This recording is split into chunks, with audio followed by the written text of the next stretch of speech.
June 15, 1943, a classified intelligence report landed on General Henry Hap Arnold's desk at Army Air Force's headquarters in Washington. The photographs were grainy, taken from extreme distance, but their implications were crystal clear. German engineers had done the impossible. The Messerschmitt Mi-262, a jet-powered fighter capable of 540 millimeters, had completed successful test flights. It was 100 mph faster than any American fighter in production. Arnold studied the photographs with growing alarm. American pilots were dying in aircraft that could not break 450 mph. German jet fighters would slaughter them. Intelligence estimated the Mi-262 could enter combat operations within 12 months. The United States had no jet fighter program, no jet fighter design, nothing. Arnold picked up his phone and connected to Wright Field in Ohio. "Get me someone who can build a jet fighter. We have 6 months, maybe less." The response was blunt. "Sir, we don't have jet engine technology. We're years behind Germany. Designing and building a jet fighter from scratch would take 3 years minimum. It's impossible." Arnold's reply would become legend. "Then find me someone who doesn't know it's impossible." What Arnold didn't know was that 3,000 miles away in Burbank, California, a 33-year-old engineer named Clarence Kelly Johnson had already sketched preliminary designs for a jet fighter in his personal notebook. Designs created entirely without authorization, without funding, and in direct violation of War Department orders that explicitly forbid Lockheed from pursuing jet technology. But in 143 days, Kelly Johnson's illegal design work would produce the XP-80 Shooting Star, America's first operational jet fighter. It would arrive 7 days ahead of an impossible deadline and establish principles of rapid innovation that would define American aerospace engineering for the next 80 years. Kelly Johnson grew up in Ishping, Michigan, the seventh of 9 children in a Swedish immigrant family surviving on iron mine wages. The family was so poor that Kelly often went to school without shoes, even in winter. But Johnson possessed something that transcended poverty, an almost supernatural ability to visualize airflow, stress patterns, and mechanical systems in 3 dimensions. At the University of Michigan in 1932, Lockheed brought their new Model 10 Electra 4-wind tunnel testing. The tests revealed severe stability problems. Kelly Johnson, still an undergraduate, examined the data for 3 days, then submitted an unsolicited report identifying the exact source. The twin-tail configuration was creating destructive interference patterns. Here commended a complete redesign. Lockheed's chief aerodynamicist initially dismissed the report. Who was this student? But subsequent testing proved Johnson exactly right. Lockheed offered him a job before graduation. He was 22 years old. By 1943, Johnson was Lockheed's chief research engineer and primary designer of the P-38 Lightning, one of America's most successful fighters. But he understood that the future belonged to jets, and that understanding would bring him into direct conflict with military bureaucracy. In 1939, Lockheed engineer Nathan Price had designed an axial flow turbojet and an entire fighter around it, the L-133, a radical blended wing body configuration that looked like science fiction. Johnson studied Price's work extensively, recognizing its potential, but also seeing fundamental problems. He began his own theoretical work on jet fighters, filling notebooks with calculations. Then in March 1941, the War Department issued a directive. Lockheed was ordered to cease all jet engine research immediately. All resources were to focus on P-38 production. The directive was unambiguous. Lockheed Aircraft Corporation is hereby ordered to discontinue all research and development activities related to jet propulsion systems. This order is absolute and admits no exceptions. Johnson obeyed the letter of the directive. He stopped working on jets during official hours, but at home in his personal time, Johnson continued filling notebooks with jet fighter designs. He was violating the spirit of military orders, possibly violating his employment contract, and certainly exceeding his authority. He was also preparing for the moment when America would desperately need what he was creating in secret. By spring 1943, American intelligence had undeniable evidence that Germany was approaching operational deployment of jet fighters. The implications were staggering. American bomber losses over Germany were already approaching 10% per mission. If German jets entered service, the entire strategic bombing campaign could become impossible. In June 1943, Arnold's staff convened an emergency meeting with aircraft manufacturers. The findings were devastating. Bell Aircraft had produced the XP-59, but it was so slow it couldn't match existing propeller fighters. No American company had a combat-capable jet fighter in development. Then someone remembered that Lockheed had been working on jet concepts before the shutdown. A phone call went to Burbank asking if they had any designs available for review. The call reached Hall Hibbert, Lockheed's vice president of engineering. Hibbert hesitated. Officially, Lockheed had no jet fighter designs. Unofficially, Kelly Johnson had an entire file cabinet full of designs created without authorization over 2 years. Hibbert called Johnson into his office. "Kelly, do you have anything on jets?"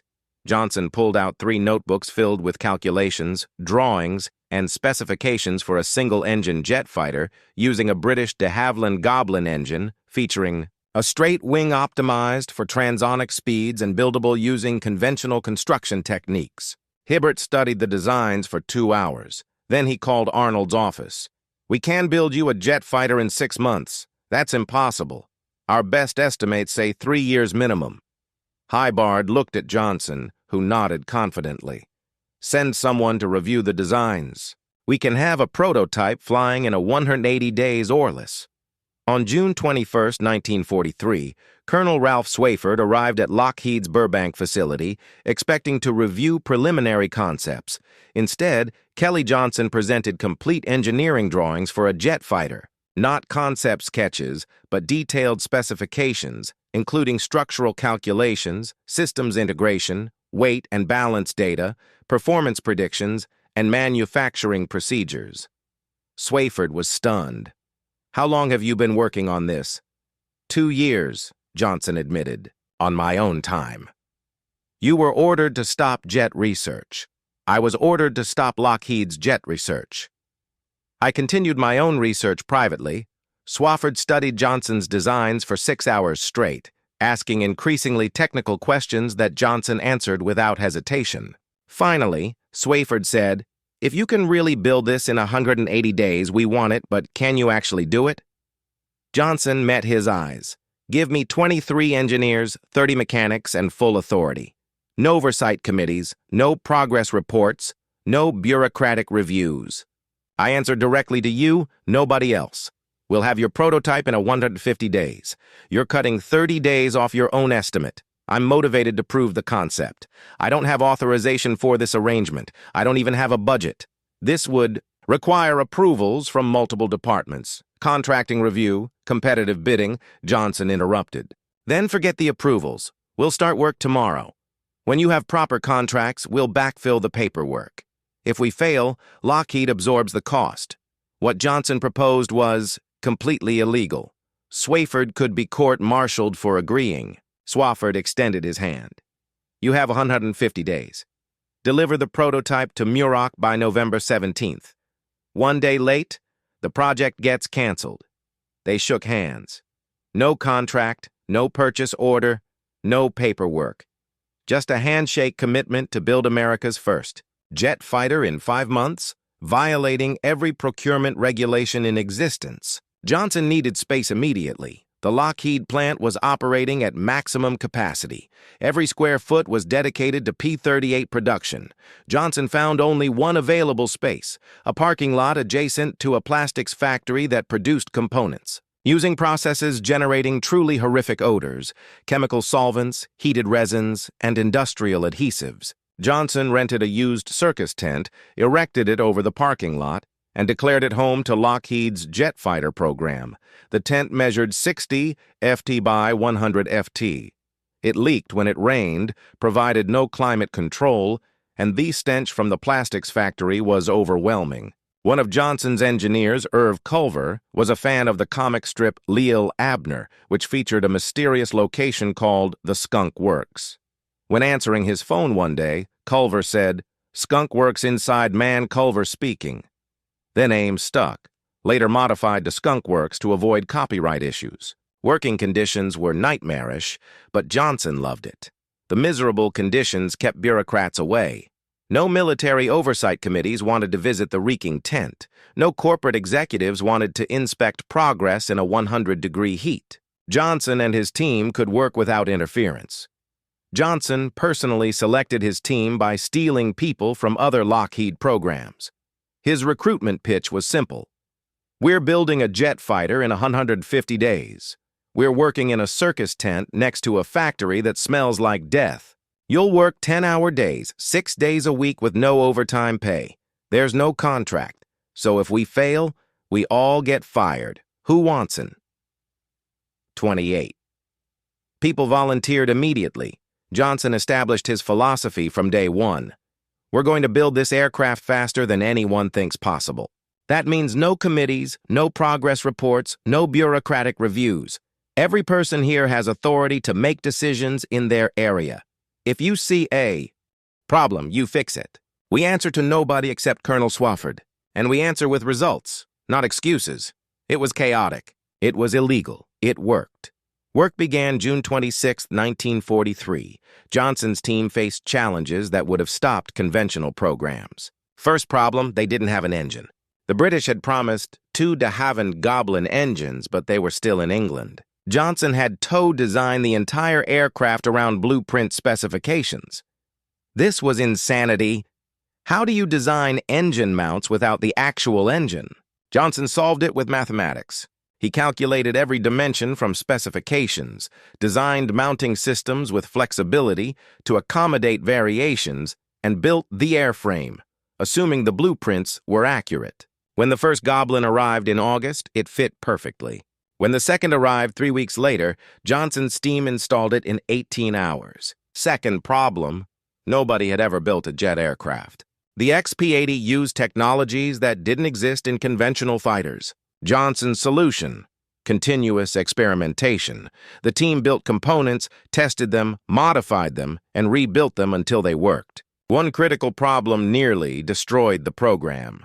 During ground engine runs, the air intake ducts suddenly imploded, crumpling inward and sending debris through the engine, destroying it completely.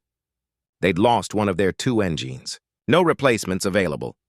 Johnson personally redesigned the intake ducts in 36 hours, reinforcing them while maintaining the aerodynamic profile. He couldn't test the design. They didn't have a spare engine to risk. When they installed the remaining engine and ran it to full power, the reinforced ducts held perfectly. Third problem, everything took longer than expected. By October, they were 3 weeks behind with 6 weeks remaining. Missing the deadline meant project cancellation. Johnson doubled down. The team went to 7-day work weeks. Johnson personally worked 16-hour days solving problems in real time, making instant decisions that would normally require weeks of committee review. On November 8th, the completed XP-80 was rolled out of the circus tent. Elegant in its simplicity, a bullet-shaped fuselage with straight wings, wing root air intakes, and a single jet engine. It looked fast, sitting still.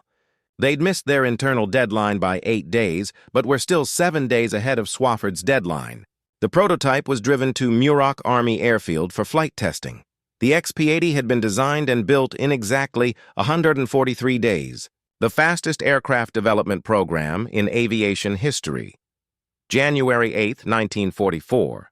Test pilot Milo Burcham climbed into Lulu Bell's cockpit at Muroc. Burcham was one of Lockheed's most experienced test pilots, but he'd never flown a jet. Nobody in America had flown anything like the XP-80. Johnson briefed him. "The controls will be extremely sensitive. We have a 15.1 boost ratio on the ailerons. Small inputs will produce large responses. But gentle." Burcham applied full power and released the brakes.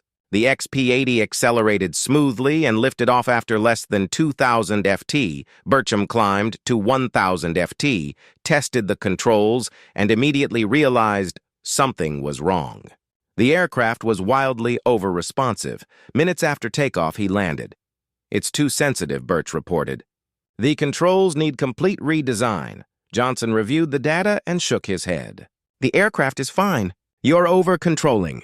This aircraft responds to touches, not force. Bircham flew again the next day.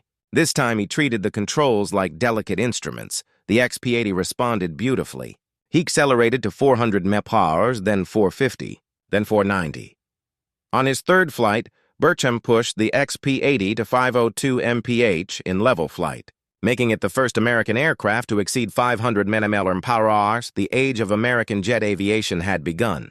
By March 1944, the XP-80 had proven its performance exceeded every American fighter in service. Top speed 558 mph. Service ceiling 45,000 ft. Rate of climb 45,580 ft per minute. Revolutionary. General Arnold ordered full-scale production. Lockheed received contracts for 13 service test aircraft, then orders for 1,000 production P-80s. But tone detail haunted procurement officers. The official contract didn't arrive at Lockheed until October 16, 1943, 4 months after work had begun and nearly a month before the prototype was completed. This was unprecedented. Contracts always preceded work. The XP-80 program had reversed the entire process. Build first, authorized later. Congressional committees asked pointed questions about unauthorized expenditures. Arnold's response effectively ended the inquiry.